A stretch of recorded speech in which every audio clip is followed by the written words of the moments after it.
కూడా ఇప్పుడు అందరికి ఇచ్చేస్తా ఉంటున్నారు కదా మరి 15,000 ఇస్తా అన్నారు కదా 15,000 ఇస్తా అని 12,000కే వచ్చింది.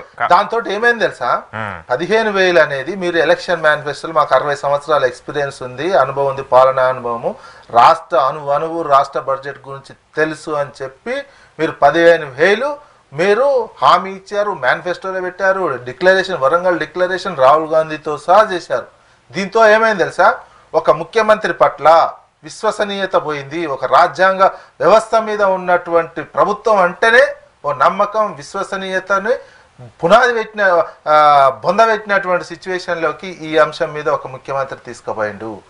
ఇది కాంగ్రెస్ పార్టీ సంబంధించినటువంటి అంశమే కాదు, అంటే ఆర్థిక వెసులుబాటును చూసుకొని ఇప్పుడు 12,000 చేస్తున్న తర్వాత ఆర్థిక వెసులుబాటు అనేది వాళ్ళు మొత్తం మేము పరిశీలన అధ్యయనం చేసే ఇచ్చినాం అనేది చెప్పారు. అధ్యయనం చేసి మొత్తం మేనిఫెస్టో కమిటీ శ్రీధర్ బాబు నేతృత్వంలో మేనిఫెస్టో కమిటీ వేసి చెప్పినటువంటిది. దీంతో ఏమైంది ఒక పార్టీ పరువు కాదండి పోయింది, ఇది ఒక ప్రభుత్వం, ప్రజలు ఎన్నుకున్నటువంటి ప్రభుత్వం, రైతులు పెట్టుకున్నటువంటి నమ్మకం. ముఖ్యమంత్రి అంటే ఒక నమ్మకం భరోసా ఉంటుండే, ఆ ముఖ్యమంత్రి అంటే నమ్మకం భరోసా విశ్వసనీయత మొత్తం 1000 అడుగుల లోపలికి పాత పెట్టినటువంటి ముఖ్యమంత్రి పోస్టుకున్న వాల్యూవే ఎకరాలకు కటాఫ్ పెడతా ఉన్నారు. అంటే 7.5 ఎకరాలు 10 ఎకరాలు కటాఫ్ పెట్టలేదు. అదే పెట్టలేదు. ఇప్పుడు అందరికి ఎంత ఇస్తారు? సాగు యోగ్యమైన భూమి అన్నారు, మళ్ళీ అది కూడా తేల్చాల్సినటువంటి అవసరం ఉంది. సాగు యోగ్యమైనది ఎవరు నిర్ణయించాలి, ఎట్లా నిర్ణయిస్తారు? కొందరు ఏమంటారు అంటే మళ్ళీ మల్లారెడ్డికి 600 ఎకరాలకు పోతాయో మళ్ళీ రైతు భరోసా అని చెప్పేసి కొందరు జోకులు వేసుకుంటున్నారు. కటాఫ్ పెట్టలేదు. వినండి 600 ఎకరాలు అనేది వ్యవసాయ భూమి అయితేనే పోతుంది, వ్యవసాయ భూమి అయితేనే పోతుంది. అది ఒక్కరికి మనిషికి ప్రతి మనిషికి సీలింగ్ యాక్ట్ ప్రకారం 52 ఎకరాల కంటే ఎక్కువ ఉండటానికి లేదు. అది ఎట్లా నువ్వు ధరని రద్దు చేసినావండి. ఇప్పుడు ఇవన్నీ ఎట్లా గుర్తిస్తావు? భూభారత్ ఇంక ఇంప్లిమెంటేషన్ లోకి రాలేదు. ఈ రోజు గవర్నర్ ఆమోదం చెప్తే ఇంక ఇంప్లిమెంటేషన్ రావడానికి ఉంటది. నువ్వు ఇవన్నీ ట్రాన్స్ఫర్ కావాలి, అవుతుందా కాదా, పోర్టల్ ఇంకా అప్డేట్ కాలే, ఇవన్నీ ఎట్లా ఎట్లా ఎట్లా చేస్తావు? ఇదంతా దాని గైడ్ లైన్స్ రాలే. ఇంకా సాగుయోగ్యమైన భూమి అని ఎట్లా గుర్తిస్తావు? దానికి మళ్ళీ అప్లికేషన్ పెట్టుకోనేది లేదు అని చెప్పినావు, కానీ ఏ రకంగా గుర్తిస్తావు? అది గుర్తించి సరే ఎంత ఎప్పటి వరకు ఇస్తావు? ఇవన్నీ ఏంటంటే అగ్రికల్చర్ ఎక్స్టెన్షన్ ఆఫీసర్ ఉంటారు ప్రతి మండలానికి, ఆయన ఏ భూమిలో ఏ పంట వేశారని చెప్పేసి ఆయన రాసి కథం. ఇప్పుడు ఏంది అగ్రికల్చర్ ఎక్స్టెన్షన్ ఆఫీసర్ ఇంతమందికి వేయాలని ఆయన టార్గెట్ పెట్టిరు అనుకో, ఈ కార్కి ఇవన్నీ కాలేదు అని రాస్తే అయిపోయినట్టేనా? అయిపోతే గగ్గోలు పెడతారు, నెక్స్ట్ టైం అప్లై చేసుకోరు అంటారు. ఆల్రెడీ ఉన్నదాన్ని యాజ్ ఇట్ ఈజ్ ఉన్నదాన్ని ఇస్తే ఓతిరు. అగ్రికల్చర్ ఎక్స్టెన్షన్ ఆఫీసర్కు పైనుంచి ఆదేశాలు వస్తాయి, మౌఖిక ఆదేశాలు. మీ ఊర్లో నువ్వు చూస్తున్న ఈ అగ్రికల్చర్ ఎక్స్టెన్షన్ ఆఫీసర్ 5,000 ఎకరాలు ఒక్కొక్క మనిషికి ఉన్నటువంటి 5,000 ఎకరాలు. ఈ 5,000 ఎకరాల్లో మేము 2,000 ఎకరాలకే రైతు బంధు ఇస్తాం, నువ్వు మిగతా 3,000 ఎకరాలు ఎట్లా కట్ చేస్తావు కట్ చేయి అంటారు. ఆ 2,000 కూడా ఆయన అంతే కదా, తల ఇన్ని వేస్తాడు. తర్వాత ఏమైంది, ఈ కార్కి ఇచ్చేసానని రానోడు గొడవ పెడతాడు. గొడవ పెడితే ఏం చెప్తారు? అప్పుడు గొడవ పెడితే ఈ కార్ మిస్ అయిందండి, నెక్స్ట్ ఇయర్ మళ్ళీ అప్లై చేసుకుంది, నెక్స్ట్ టైం కొంచెం పలుకుబడిన వ్యక్తి ఏమో ఆయన రాపించుకుంటాడు,